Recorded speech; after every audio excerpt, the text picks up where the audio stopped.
Ladies and gentlemen, welcome to Janogli Hall, Bruchim Habaim. That is still the only Hebrew word that I can say, I fear.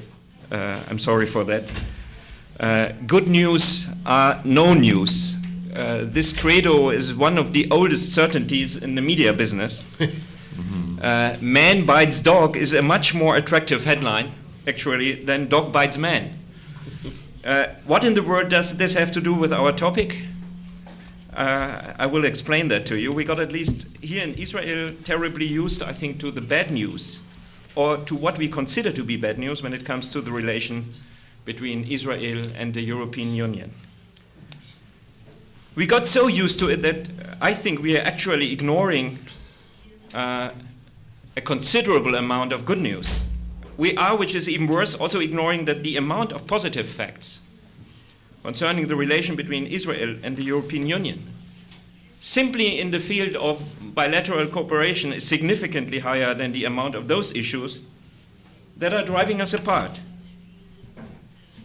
The Adenauer Stiftung in Israel decided to counter this widespread notion by celebrating a part of the Israeli-European relation, which is one of the most significant, but also one of the most gratifying and pleasant parts of this important relation, the scientific cooperation. We feel very honored and delighted that all of you did explicitly not follow the logic of good news as no news, but followed our invitation. We are thankful that you're all here. You're all very welcome, but an event without distinguished speakers would not be an event at all, so allow me to introduce at least some of our speakers to you. A very warm welcome goes, of course, to His Excellency Ambassador Lars Farborg Andersen, the head of the delegation of the European Union to the State of Israel. I am very thankful that you are here because your Sisyphus kind of work to trying to convey the message that there is much more that unites Israel and the EU than diverts us under the bottom line, deserves every little bit of support. Thank you for attending this conference, and thank you for speaking to us and for the cooperation that we are having. Why is the Adenauer Stiftung involved in that business? Well, we could even feel commissioned by our namesake, Konrad Adenauer himself, to host this event. In this event, two dimensions meet that played an eminent, important role in Adenauer's vision for the future of Germany. Number one was, of course, the integration of Germany in an united institutional framework in Europe. And number two, reconciliation, if that was possible after the Shoah, with the Jews and the newly formed State of Israel. Until today, we feel obliged to follow this path, and we think that these are somehow two sides of the same coin. It might be a Sunday speech banality, but Europe is much more than just a geographical entity, and Israel and Europe cannot be separated. The cultural, technical, intellectual, and humanistic achievements of Europe are not to be imagined without Jewish influence. But this is also valid the other way around, as we are approaching the 120th anniversary of the first World Zionist Congress. It should be made clear that there is no doubt that Zionism was thought about, was created by Herzl and his friends in the heart of Europe. And you know, of course you know, that his books were written in German. As Germany can still be regarded to be one of the engines of a united, peaceful, and prosperous Europe, and as Germany is also regarded, and this was very clearly shown by a survey that we did and that we renew these days with a second round of survey, to be the most eminent defender of Israel in the European Union, it makes some considerable sense that we as a German institution are hosting this event together with our esteemed friends of the BGU. I thus feel very privileged to also welcome some guests of honor from Germany. I hope, dear Sharon, that you will accept this kind of division of labor and will leave the introduction of the Israeli speakers to you.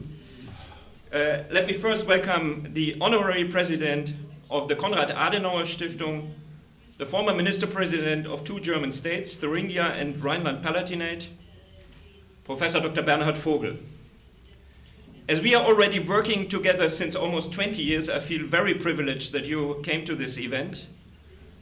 Professor Vogel is not only a very singular figure in German politics because he is the only person so far who headed the government in 2 different states. He would say one after the other, of course, in Rhineland-Palatinate and in Thuringia.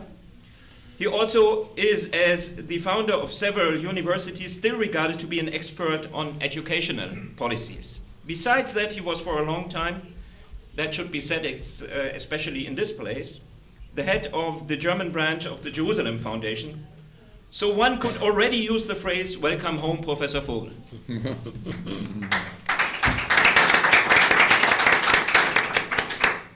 The second, not less warm welcome goes to a member of the board of directors of the Konrad Adenauer Stiftung, to the former Federal Minister for Education, Science, Research and Technology. This time I knew all of the titles. And former Minister President of the state of North Rhine-Westphalia. You might know that Jürgen Rüttgers, that he is regarded to be the father of the Bologna process. And we are very proud that our Bologna Training Center, a joint project of the Konrad Adenauer Stiftung and the Ben Gurion University, has unprecedented impact on the internationalization of higher education in Israel.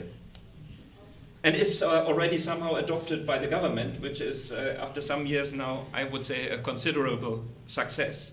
But you might not be aware of another fatherhood he has. I am sure that he will, of course, elaborate on that in his speech later on. But it was his fault, so to say, that Israel is the only country outside the EU membership which became part of the science framework of the EU and could apply for the means in this more or less well-filled pot.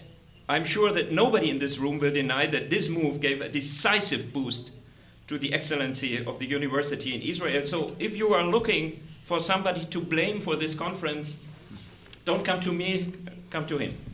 Mm-hmm.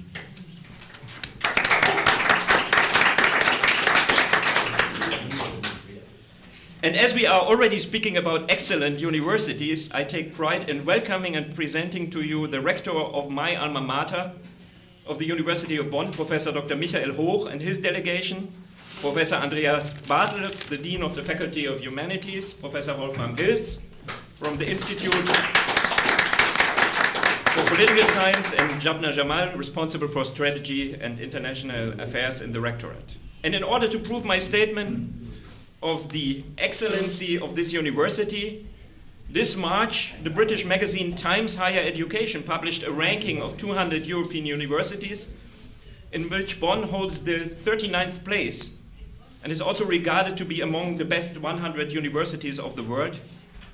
We invited Professor Hoch and his delegation to this trip to Israel, also in order to establish even deeper relations between the leading universities in Germany and in Israel. This is the sense of this visit. Of course, just to bug you, I will put on the table that in 2 years the University of Bonn will be 200 years old. So still a way to go for the BGU, Sharon. Not only the university in Bonn can be proud of their scholars, I thus would like to welcome Professor Ute Deichmann. Her curriculum reads like the perfect bridge builder between Israel and the EU. She's the founder and the head of the Jacques Loeb Center for the History and Philosophy of the Life Sciences at the Ben Gurion University in Beersheba, but she's in the same time a professor at the University of Cologne. Last but not least, a welcome to Mr. Christian Jürgens. He is the Science and Technology Counselor of the Embassy of the Federal Republic of Germany in Tel Aviv. And let me also thank my friend Sharon Pardo and his team for doing this together with us. It was not the toughest job of my life to motivate him to join forces on this conference, I have to admit. Big words of thank you also to my team, to Stas, to Anna Jandrei, to Lisa, and to all that are supporting us in doing that. So just a couple of words on the content, and then you get rid of me, at least partially. So we have all what it needs to celebrate a 20th birthday. We have a nice environment, thanks to our partners here in Mishkanot, Sha'ananim, and the Adenauer Conference Center. We might even have a birthday cake, maybe later. We have the guests congratulating the lucky birthday kid. But do we really have reason to celebrate? In the survey we conducted, we found out that a huge majority of Israelis even think that the European Union is not defending the right to exist of Israel. Although there have been some significant testimonies in recent years of important representatives of the European Union. Why is that? Is it just the labeling discussion that had this impact? No. In the surveys we did in the last 10 years, it appears that the favorability of the EU in Israel is constantly going down. But again, why is that happening? Is it the growing amount of anti-Semitism in Europe? That might be a part. Is it the disappointment after the Arab Spring? That was from the beginning on perceived in Israel to be more like an Arab winter. That was perceived to be a threat, not an opportunity, and rightfully so, and there was a significant diversion of perspectives on that. Is it the way Europe brings the settlement issue to the table? Is it the narrative of the government that is being somehow already bought by the Israeli people? Even more important is the question, can something be done to change this negative image? Yes, we can. Confronted with the statement that the European Union is the second most important supporter of funding Israeli research and innovation in Israel, in Israeli universities and institutions after the Israel Science Foundation, and thus a guarantor of Israeli excellency, 70% of the Israelis stated that it makes them much more favorable in regard to the European Union. Almost the same number of people think it's more favorable of the EU looking at the fact that Israeli researchers can apply equally alongside any European countries for grants as part of the Horizon 2020 project. And another number in our survey was astonishing. 65% of the Israelis acknowledge the fact that the European Union is founded on democracy, the rule of law, human rights, and respect for and protection of minorities, and it made them very favorable of the EU. This number clearly shows that still a huge majority also of Israelis think that Israel and the European Union live together in a community of shared values. Following this notion of a community of shared values, there seems to be one thing that we should very strictly avoid, and I'm very outspoken here. Any sense of what we call Schadenfreude in German, which could be translated to malicious joy or gloating. And there's a clear feeling of this Schadenfreude on both sides, not the least after the terror attacks in France. In Israel, the Schadenfreude is now the naive Europeans wake up and cannot to continue to dream their shallow dreams of multicultural societies anymore.